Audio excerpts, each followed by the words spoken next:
somewhat of an anachronistic relic, a curiosity at best, especially in this part of the world. We're just having dinner with some folks last night who said, interestingly asked, well, is church attendance the same across the country, or is it, is it here, is it less, more, somewhere else, and so forth? I said, oh my gosh. I said, here, this is not at all what the rest of the country is doing. And they thought maybe that might have been behind, we're behind it. I said, no, we're ahead of the curve. And I think I told you the story about a conference we were at, Teresa and I were at, where a woman who was a religious reporter for the Charlotte, wherever Charlotte is, it's in one of the Carolinas, right? I can't remember which one. Anyways, she was a religious reporter for that newspaper and got a job at Portland as the religious news writer there. And she says in this conference, so we packed up our truck and we drove 3,000 miles across country in 50 years into the future, in terms of the difference between the church culture in Portland as opposed to the church culture in where they were from. And so obviously things are changing as far as the church goes, and even in our society, it's being twisted into things that are unrecognizable to you and me. We're being characterized, or there's a caricature of the church that's being foisted in the public imagination and used as a manipulative tool to accomplish ends that aren't really necessarily consistent with the Christ of the Gospels. And so we have to be careful to recognize the situation that we're in. So the church is in a period of self-reflection and discernment. And it always kind of does this when it recognizes these kind of markers, but it usually does it long after the changes have occurred, and it comes as a response. The confessions are somewhat of that marker. They kind of record the history of the church's self-understanding through history, and they always came in the light of some crisis. Because of this particular crisis, this now defines who we are. This is our self-understanding for this moment in time. But then it changes, as history moves and other issues develop. So then the church's self-understanding morphs into something greater, different, in a different direction or whatever. And the previous things are no longer as critical to the church in light of what's new. And so that's why the confessions are helpful, but they're not on the same authority as Scripture, because they're just always evolving and changing. And so there are places where you can read in some of the very early confessions things that now are actually shared by the people against whom they were written before. So I'm speaking of the Catholic Church. A lot of the Catholic Church doctrines, of course, a lot of the early confessions were reactions, because that's where they were breaking away from the Catholic Church. And so there's all these, and we don't like this. But you come back into our time, and some of the things that they didn't like are some of the things the Catholic Church is now promoting just as heavily as we are. And so people change, and understanding changes, and the church changes. And so we're in this moment of discernment. We're seeking a way forward to a place that will allow us to once again capture the imagination and heart of humanity. But unhelpfully, this reflective task is taking place informally and at different tempos, meaning that we're never quite sure where we are in that process, and we're not always sure we're actually in the process. Because, really, who speaks for the church at large? And so there are pockets of change that are developing, and so depending on who you listen to or who you read, that will change the pace of how you respond to these things. But there's not a unified effort, and I don't know that there can be, but it just recognizes that there are changes taking place at different tempos and in different areas. Frank? Yeah. In the spirit of confession, I found there was no recording for about the first 4 or 5 minutes. So if there was a foundational statement of where we're going, I didn't want to interrupt you, but if there is, we don't have the first 4 or 5 minutes. I'm sorry. I think probably the point has been made. The first statement was the world is changing, and we go from there. Thank you. Thank you, Don. Anyways, our time together in this class is going to represent an opportunity to just begin a conversation about this inevitable change.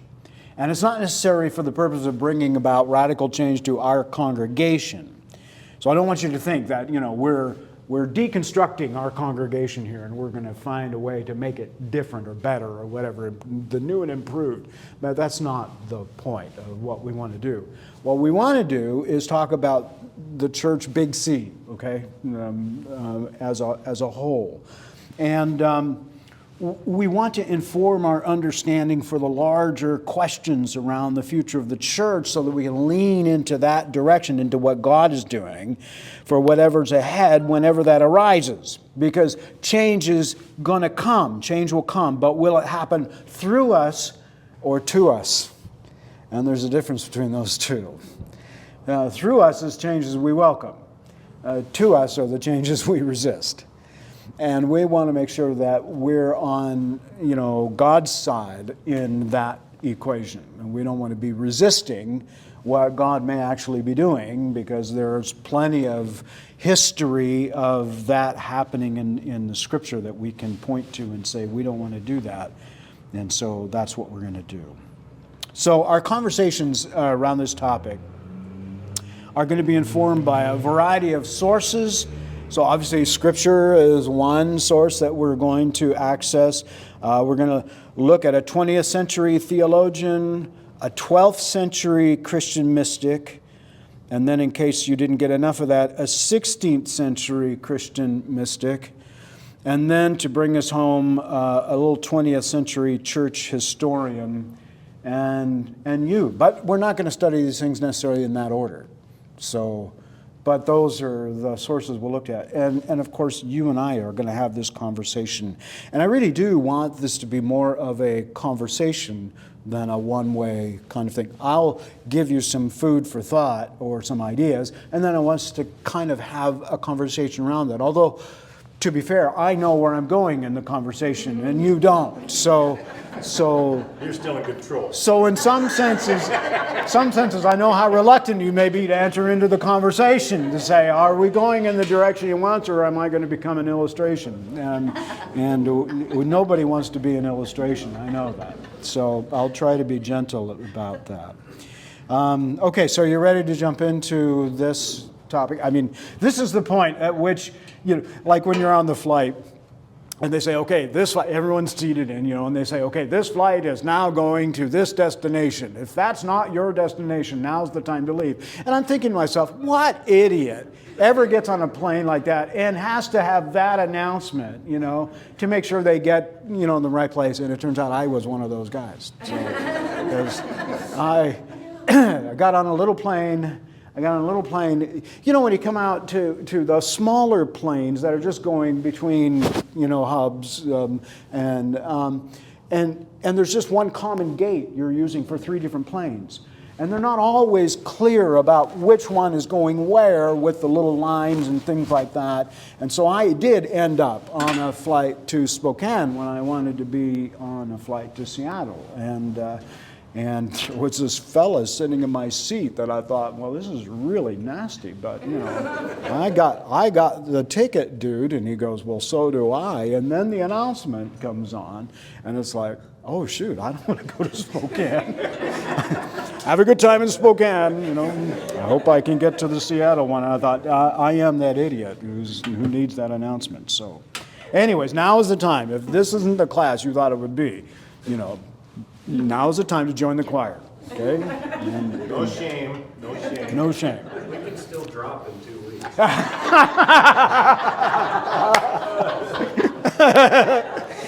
A guy familiar with the university setup, indeed.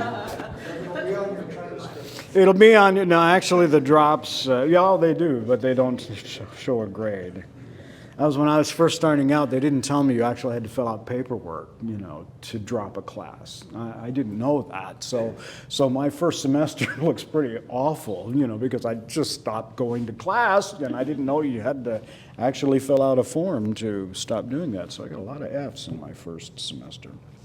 All right, let's set the stage for what we want to do and look at Matthew chapter 14.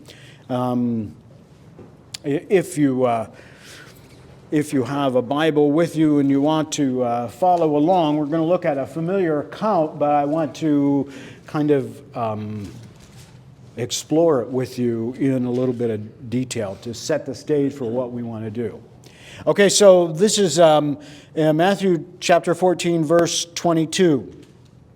So immediately, Jesus made the disciples get into the boat and go on ahead of him to the other side while he dismissed the crowd. So this is right after the feeding of the 5,000 people. So after he dismissed them, he went up on a mountainside by himself to pray. And later that night, he was there alone, and the boat was already a considerable distance from land, buffeted by the waves because of the wind that was against it. Now, shortly before dawn, Jesus went out to them walking on the lake. And when the disciples saw him walking on the lake, they were terrified. "It's a ghost," they said, and cried out in fear. But Jesus immediately said to them, "Take courage, it is I. Don't be afraid."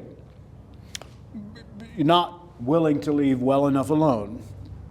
"Lord, if it's you," Peter replied, "tell me to come to you on the water."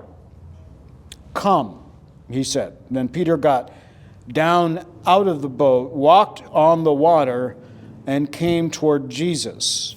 But when he saw the wind, he was afraid and began to sink, cried out, "Lord, save me." And immediately Jesus reached out his hand and caught him. "You of little faith," he said, "why did you doubt?" And when they climbed into the boat, the wind died down. Then those who were in the boat worshiped him, saying, "Truly you are the Son of God." Okay. So this is an account that we've heard before. If we've been in church for any amount of time, you've heard this account. Let's just briefly identify the elements of the story so that we have the main features. Like, we don't need to know what kind of boat it was. Okay, but there are places where people are very interested in that, but we don't care about that. It's a fishing boat. So what are the elements of the story? So Jesus sends the disciples out in the boat. They don't say, "Hey, let's get out." Jesus sends them out by themselves, and he's staying behind. So that's one element. Then the boat is imperiled by a storm. Okay, and that's not uncommon in this place. It's just the lake, the Sea of Galilee, is just big enough to have the joy of storms and small enough to be able to survive if you stay close to shore. Most of the time, when we think of these guys going out across the lake and things like that, they didn't do that. They stayed closer to the shore. They didn't strike out across the lake because that was stupid. Nobody ever did that. Because if you got in trouble, where would you go? So they just stayed, they stayed offshore, but within sight of shore. So they'd go around the lake like this. So when it says they went around the lake, that's why. They went around the lake. So it takes longer, but that's just what they did. But the boat is imperiled then due to a storm, and they're doing their best to survive. So then what happens next? Jesus. Yeah. Jesus shows up, walking on the water. And just interesting how casual they put that, Yeah, Jesus is walking on the water. But of course he is. So why is that? Why is that frightening to the disciples? Because it's not something that happens. Not something you expect to see. Right. Yeah. it also helps to know the cultural background of the sea in their culture, which is what? That's where all the scary stuff. That's where all the scary stuff happens. It's a place of peril. It's a place of haunting. They think it's the abode of demons and ghosts and things like that. That's why they say, it's a ghost. You know, it's all true. You know, all the things that we've heard from our childhood and everything like that, and we've been afraid about. You know, where they put down, here be dragons on the map. Yeah, that's true. You know, we're looking at one right now. Yes, sir. Fourth watch of the night, is that just before dawn? Yeah, it'd be just before dawn. So he might not have been very clearly revealed to them. Yeah, somewhat murky in there. Yeah. And anything walking on the water would be unusual. Well, yes, you wouldn't expect that at all.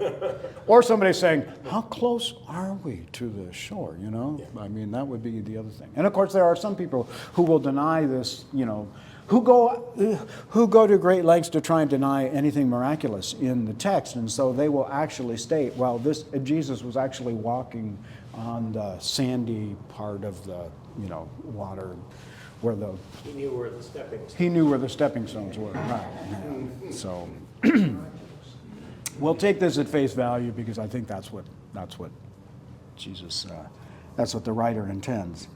Okay, so this is a place of haunting and foreboding for them. So they're already on edge about that anytime they're there.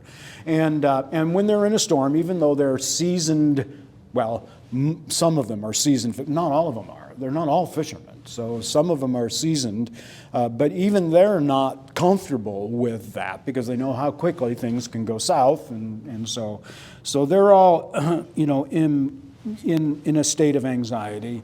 Then Jesus comes walking to them on the water, and they're kind of thinking, as if things weren't bad enough, here comes a ghost to make our day even worse. And so they're not in a very stable or peaceful state of mind. So then Jesus says to them, take courage, it is I, don't be afraid. Now, that seems very comforting to us, you know, sitting here in our chairs in our climate-controlled room, you know, 20 centuries later. That seems very nice, you know. Of course, Jesus said, oh, it's me, don't worry. But of course, they don't have any assurance that they're hearing that correctly, that's true. Demons can imitate other people, so it's like we're not really sure. So Peter, he takes matters in hand to confirm it. Lord, if it's you, tell me to come out on the water. I think he's assuming that Jesus would say, don't do that, you idiot, you know, that Jesus would preserve him, you know. So if it's a demon who wants to get rid of him, he'd say, sure, come on out, you know. But Jesus would say, no, I'll be there in a moment, hang on, you know, kind of a thing. So Peter's kind of taking, if it's you, tell me to come out. That's a weird request, you know. Why not show us some ID, you know? Tell us something that only we know, you know?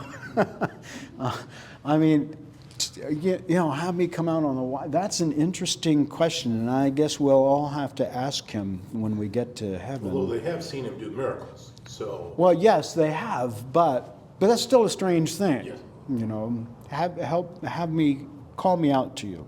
But when we were little kids hearing this in Sunday school, we wanted to get out of the boat and walk on the water. Interesting. Well, you might be exactly the kind of person who ends up in the conclusion of my story. An example. But in a good way. Not in a disfavorable way. At any rate, so Peter asks to come, and Jesus says, okay. And what we often overlook in the story is what? What do we often forget about in this story? I forget. What do we often overlook in this story when we hear it? Peter walks on the water too. He actually did. Yeah. Most of the emphasis is on what? Jesus. Peter sinking. we very seldom actually consider the fact that for a moment, however long those moments were, doesn't say how long it was, Peter walked on the water just like Jesus. He actually did. And we often just kind of bypass that as though it's an unimportant part of the story. Because the important part, of course, is when Peter sinks and Jesus saves him, because we all identify with that. But walking on water is not anything we identify with, but Peter walked on the water. That's really powerful. And I think we need to pay attention to that. We really do, because it does fit into where I'm going in our conversation. So then Jesus' question afterwards. That's an interesting thing too. When he does begin to sink and he cries out to the Lord, Jesus asks him what question? Why did you doubt? Interesting. Why did you doubt? Not how do you feel? Are you okay? What's your blood pressure? Let me hold on to your arm for a second. Oh, you're fine. Why did you doubt? Why did you doubt? And then, of course, the disciples' declaration is the end. What? You are the Son of God. So, we have the story in a nutshell. We know the basic elements of the story. The question is, why is this here? Why is this story in here? What's the narrative here for? And I mean, it's included in all of the gospel accounts. So, why is the account included? Although, to be fair, this version of it is unique. This is the only version of it that includes Peter's experience. The others omit that. Peter himself omits it. Mark is said to be the cliff notes of Peter's teaching, and so Mark never includes it. And as far as we know, and Peter in his writing, First and Second Epistle doesn't mention it, and in any of his sermons recorded in Acts, he never mentions it. So, I mean, he may have mentioned it before, but in terms of the written record and what we know of what he left behind, he doesn't mention it. But Matthew does. Could it be that Peter saw it as a failure? Could be. Could be. Maybe he didn't focus on the important part. Or maybe those of us who read this can understand the Jesus part of it, but it would be difficult to understand Peter walked on water. That would be like I walked on water. Okay, hang on to that idea. Uh-oh. Good job, But I think that we're all called to take steps of faith at times in our life and to keep our eyes on Jesus instead of doubting. So that's part of why I think that this is applicable to all followers of Christ. Okay? But what's, yeah.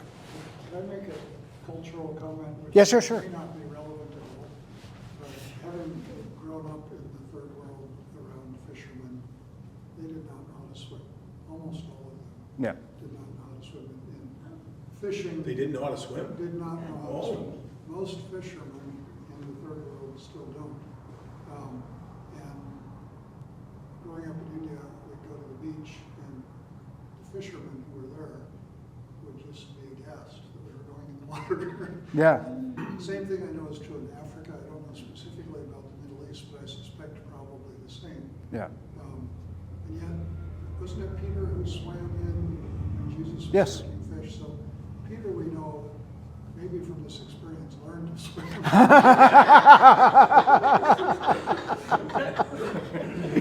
Peter down at the YMCA after learning how to swim.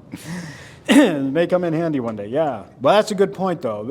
Yeah, and part of that also is why they don't go far from shore when they're doing that fishing, because they want to have half a chance of getting in.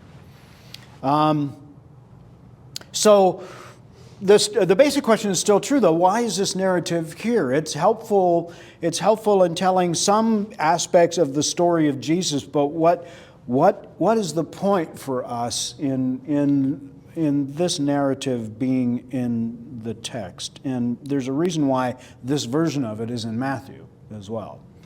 And so part of what we have to recognize is it's a teachable moment for the disciples, for sure, right? It's a very teachable moment for them. But what is it that they are to learn? Trust. Okay, trust. Maybe their last statement, that this is the Son of God. Okay, that's usually how this story ends up. This is a proof that Jesus is the Son of God, and proof to them. Okay, and while I think that did happen, I don't think that's the main point of the story. Although we often take it as the main point. That's why it's here. But there's a lot of reasons why that. I mean, that's what a lot of people say, or all the miracles are just proofs of Jesus being Son of Mary. But that's not exactly true, because there were other people in the Bible who did miracles. You know, Moses did miracles, and Elijah. That didn't make them Son of God in the way that Jesus is the Son of God.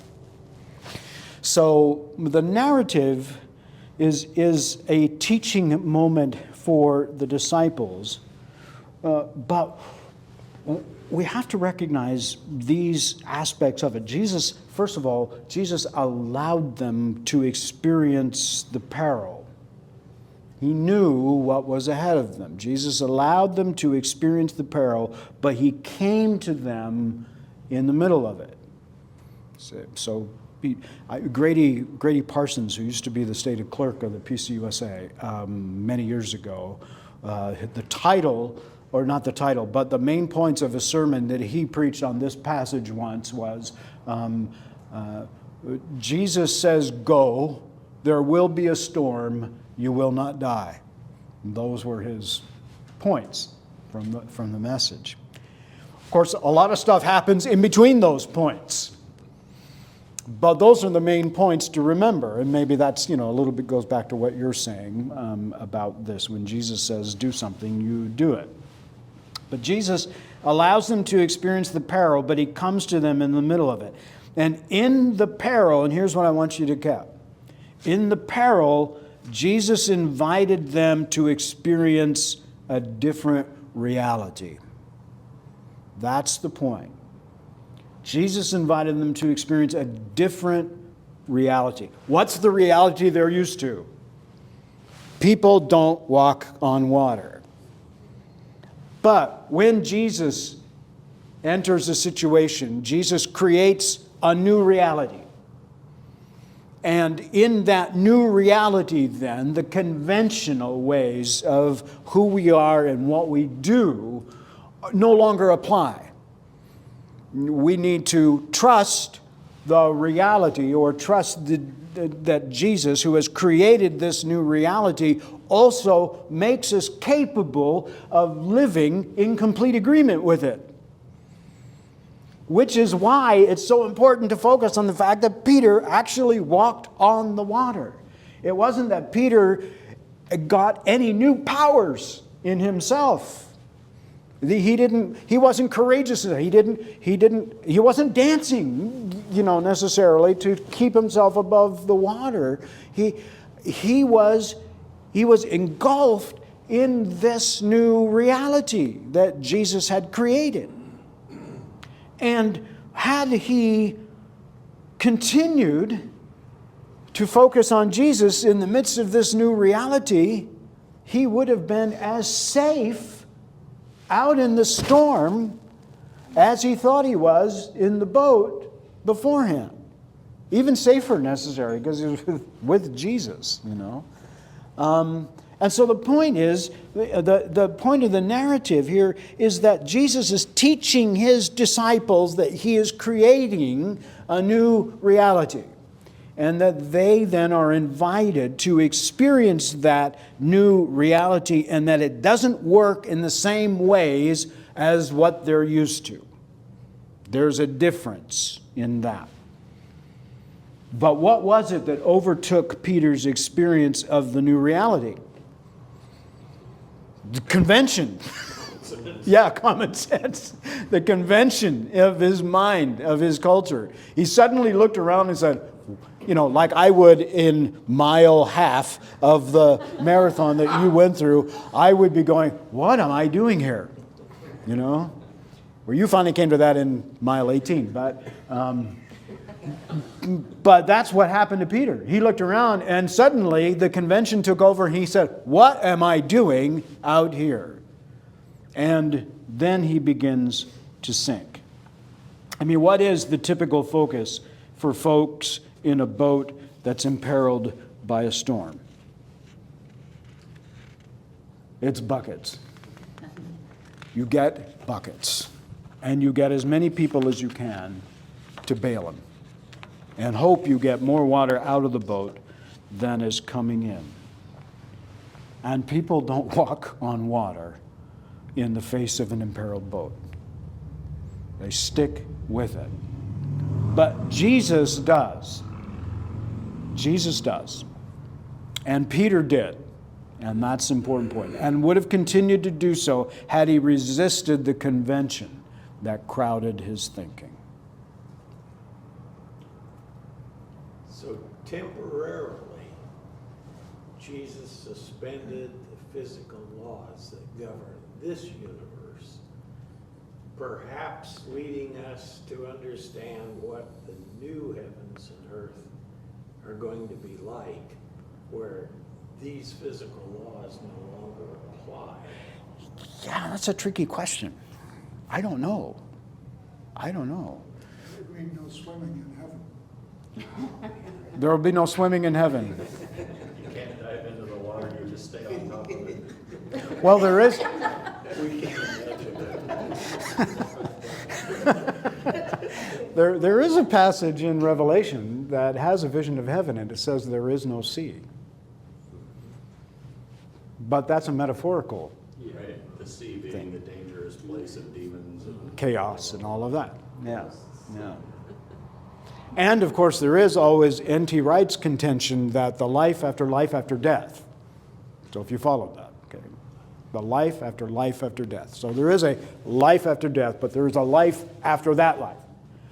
And so there was 3 parts to that, right? So we'll just say life. The life.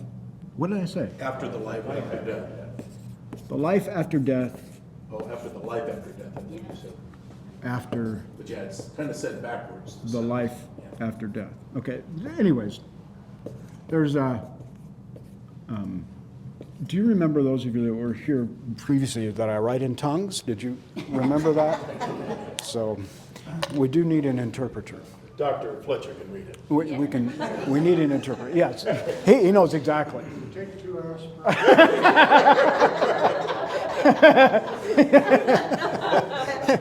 Daily, right? That's what it says.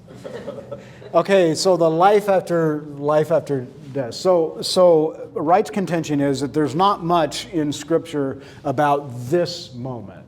We don't know much about what that is. I mean, there's shadowy kind of allusions to a presence with Christ immediately upon death. But what constitutes the nature of that presence isn't as clear in the text. This is the resurrection, okay? So in the resurrection, then he contends is the final part of the resurrection is the fusion of heaven and earth, which he gets out of Revelation, because it talks about, heaven coming down to the earth. And so his contention, his argument is that the life after death is actually here, lived on this earth, with heaven and earth formed together in a union that is a new creation. That's why it talks about a new heaven and a new earth. It's just the new reality of heaven being in continuity with the earth, and that we actually will dwell with God forever here in this place. But it'll be brand new. It'll be free from sin. So in terms of the physical property things, I don't know. Describe it as being cubical or something.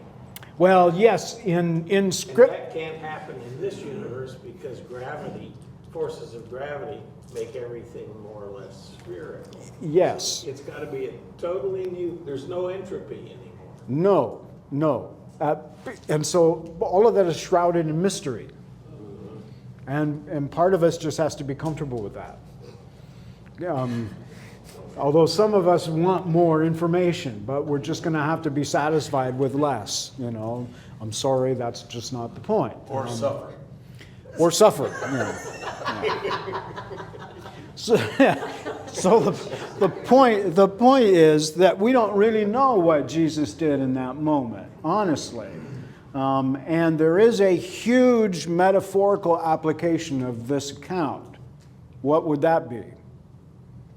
If we understand that the storms represent chaos and It's interesting to me that after this encounter where Peter was with Jesus in this place where the laws of physics were suspended, etc., the retreat was back to the boat that was in danger of sinking.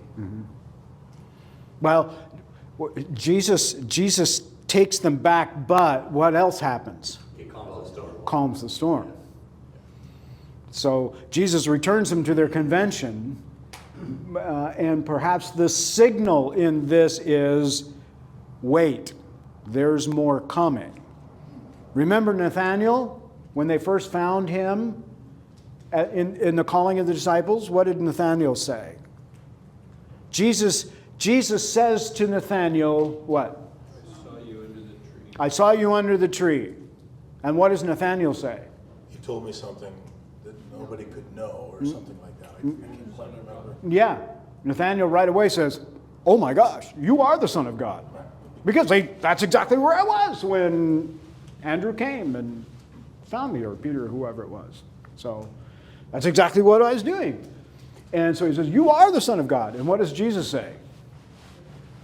Yeah. You think that's good? He says, basically, stick around. You ain't seen nothing yet, is basically what he says to him. He doesn't say it like that. That's in the very, very, very modern version of the text. But that's basically what he's saying. Stick around. And then he says, you will see angels ascending and descending on the Son of Man. So what's that a reference to? Yes, Jacob of Bethel. His dream of the angels, because what did he say about that place? The Lord was there. Yes, and he says what? This is the gate of heaven. That's what he said. So when Jesus grabs that account and says the angels will be ascending and descending on him, what is he saying? He's the gate. There you go. Stick around, Nathaniel. It gets better. It gets better. And I think that's part of what's happening with Peter. Jesus creates this new reality. How he does that, we don't really know. We don't really know, and so forth. But the metaphorical thing is that Jesus rises above all the storms and chaos and problems of this world, and that if you trust Jesus, you will also rise above those storms and conflict by relying on him. That's the metaphor that this can be interpreted by or with. But the reality of what happened in that moment, we don't know. But Jesus did create, for however long, a reality that allowed Peter to walk on the water. And if Peter hadn't allowed convention to interfere with his experience, he would have continued to walk on the water, as did Jesus. And here's another interesting idea or picture that you might put onto this. What would have happened had he stayed out on the water? What would have happened to the other disciples? Hey, we went in. Us too. And then out they come. What a picture that would have been. All the disciples dancing on the stormy sea. Of course, then the boat sinks and they turn around and go, what now? Okay, Jesus, what do you got for us? Yeah. Then it's Scotty, beam me up. Then we're in trouble. Then the convention takes over, and none of us know how to swim. But that's an interesting idea.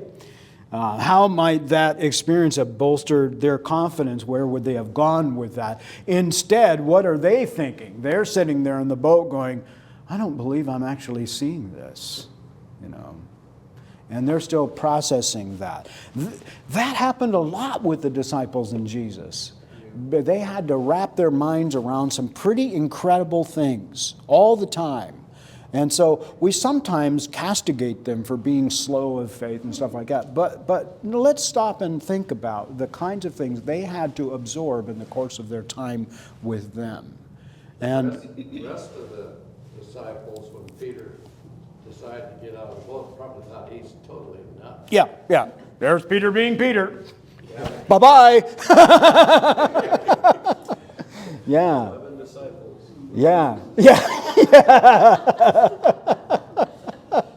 But I like to, and some of the reading that I've read, comments on how credible the narrative is, because the disciples, the author is not always trying to make the disciples look good. Oh, right, yeah. They're candid about the same kind of failures that we experience in our own lives. So. Yeah, I think that's a good point. That's why the Bible is not a book of myth in the sense that it's trying to present the heroes and legends of the story. I mean, all the heroes in the Bible are flawed, and those flaws are not hidden. You know, those are out there for everybody to see and recognize. So, as we think about this new reality piece, that's what I want to grab, is that Jesus created the new reality for them, and he invited them into that new reality, and Peter experienced it for a bit. So what's the lesson here for us out of this text that starts our journey into this topic that we want to explore? I think what I want to suggest is that Jesus invites us into a new reality, where convention is upended through confidence and trust in his power to sustain us. That doesn't mean that I expect us to go out to the Sound, this afternoon and give this a try. If Jesus needs us to walk on the water, then you will be able to do that. It's mostly safe to do that when the temperature outside is really low. Then you can walk on the water safely. Some people even drive their trucks onto the water and create little huts and stay on them. If you needed to walk on water, you would have the ability to do so. But the idea is the reality that Jesus has created for us in his resurrection and in the life that we now participate in through him creates a new reality around us in which we're engaged, and we oftentimes will slip back into convention when we're in the middle of this new reality. And we do that out of fear because we're not always sure where we're going with this new reality. Like, how long will this last? Or is this really the right, or am I really capable of doing this? And convention is constrictive in the sense that it's a very powerful dynamic, because at least with convention, we know what to expect. We may not like it. We may not want it, but we know what to expect. But it oftentimes puts us in a quandary. One of my favorite Far Side cartoons is the one of the deep sea diver. Do you know which one I'm talking about? There's a split panel, okay, and the boat is on the surface and it's starting to tilt, and the deep sea diver's on the other one. He's down doing whatever they do on the seafloor, and the message is, surface quickly, the boat is sinking. Well, that puts you in a quandary, doesn't it? You're not good either way. But I guess if you go up, you can do your level best to try and get in the lifeboat or do whatever you can to help out. But that puts you in kind of a quandary. And sometimes our convention puts us in that same kind of quandary. As we look at the world around us and the situations that we're in, we sometimes hear this message come to the surface, the whole thing is going to heck. You know, and even though our being there won't make a difference, at least, you know, at least that's what we know. So convention is a very powerful dynamic and holds us to a particular way of doing things, even when we don't like the outcomes or the consequences. So the lesson for us when we're looking at this account, and particularly as we look at this topic, is something like this. If the church, and here I'm talking about Big C Church, okay? If the church is imperiled by the cascading storms swamping its effectiveness, we should resist the convention that focuses on doing church better using its conventional forms. The conventional wisdom is to look for the equivalent of buckets and enough people to use them. But instead, I think an account like this and our faith invites us to see Jesus and join him in the reality that he creates and sustains by his power that rises above the storm. And we need to be willing to trust that reality he creates and stay close to him in the midst of it.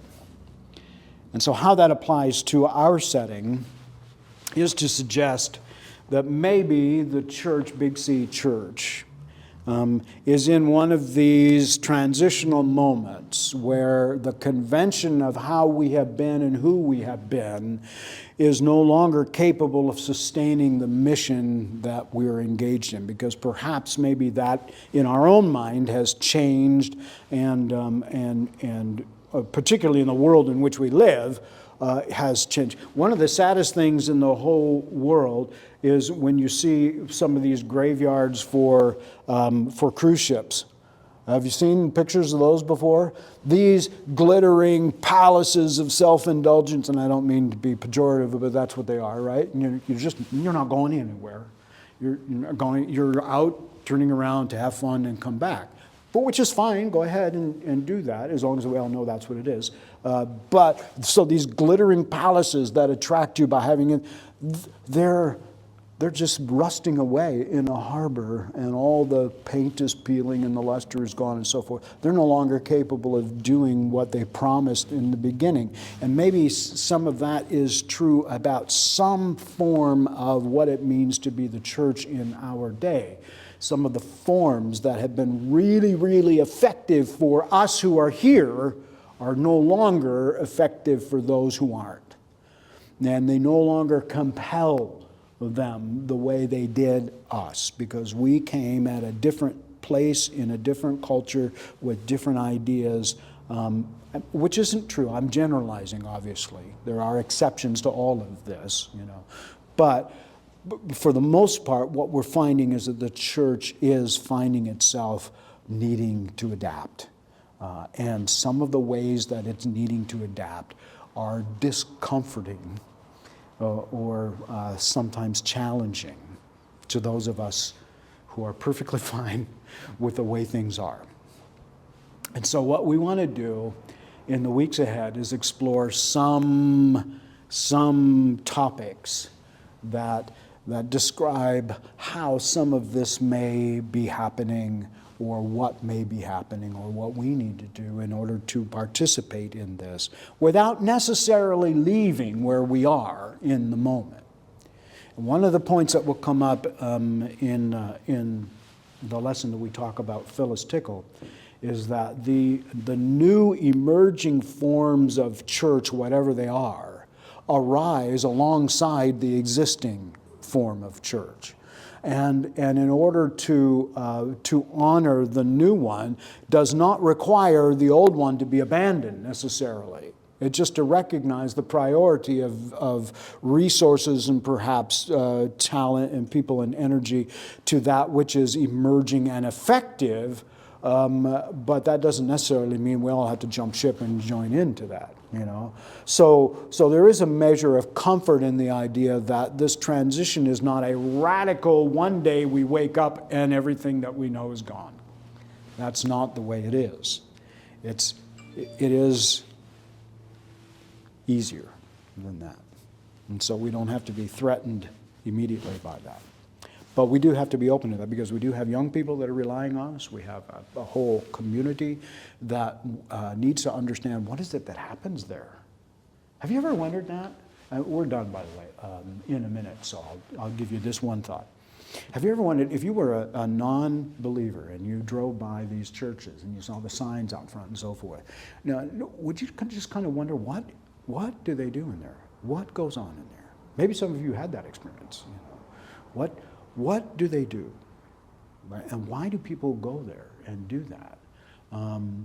And yet, so when somebody does come in, you know, to a church, that's a very courageous thing to do, because they're coming into a completely unknown setting, and they have no idea what awaits them in that place. But they're very courageous in breaking through the convention of whatever they're dealing with at the moment to find out. And so that's why it's imperative that we be as open and warm and receptive as possible in those situations, because we don't really realize how hard it was for that person to make that decision to come. But something brought them here, something prompted them. So we have to honor that something, even though we may never know what that something is, and what that is not important. We don't even need to know what that something is. We just need to know that someone is here.